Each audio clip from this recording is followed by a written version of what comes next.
Tirik na naman ang araw. Ang init. Samahan nyo kung itest yung Trina solar panel. 605 watts. Iko-compare din natin ang result ng dalawang tester natin. Reminder lang sa mga gagamit ng MPPT tester. Huwag kayong magte-test ng solar panels na naka-series or naka-parallel. One panel at a time dapat ang pagte-test.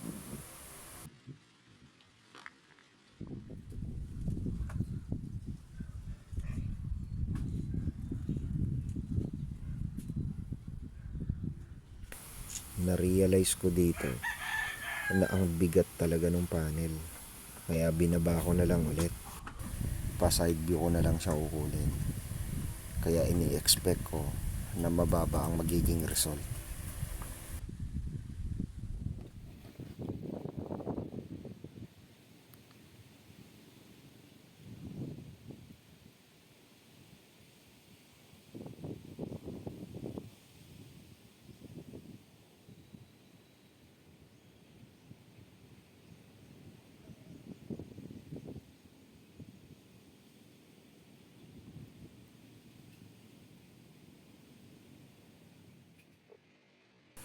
...584 watts ang pinakamataas na value na nakuha ko.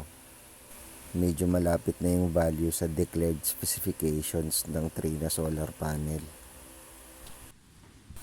Ito naman ang setup ng multimeter. Dalawa lang ang kayang i-measure ng multimeter sa solar panel. Yung open circuit voltage at yung short circuit current.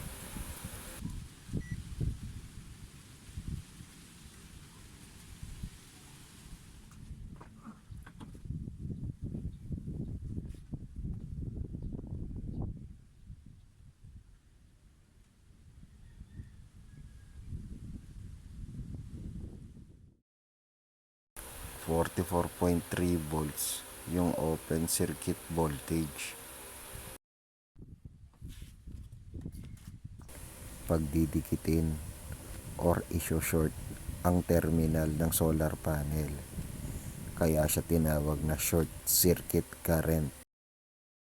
Bago nyo pagdikitin ng terminal, siguraduhin yung walang nakabara dun sa connector. Malinis at tuyo. Katabi nyo rin dapat yung MC4 na tools nyo para in case na magka-problema, madali nyo siyang makakalas sa pagkaka-short.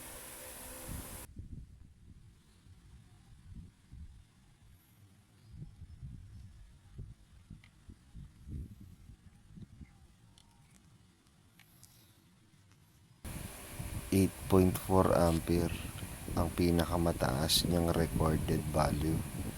Ang liit lang kung ikukumpara natin doon sa na-measure ng MPPT tester.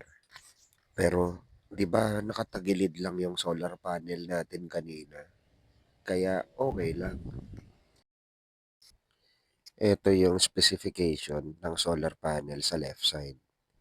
At andito rin yung mga measured results ng mga tester natin.